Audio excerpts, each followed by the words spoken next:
Se pa malo bojim,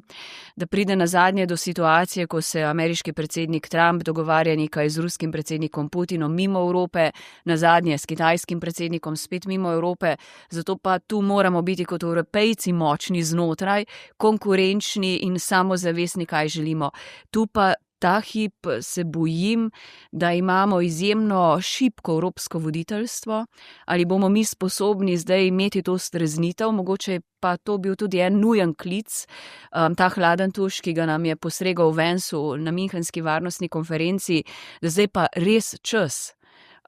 da se streznimo do mere, kako ukrepiti konkurenčnost in pa politično moč Evropske unije.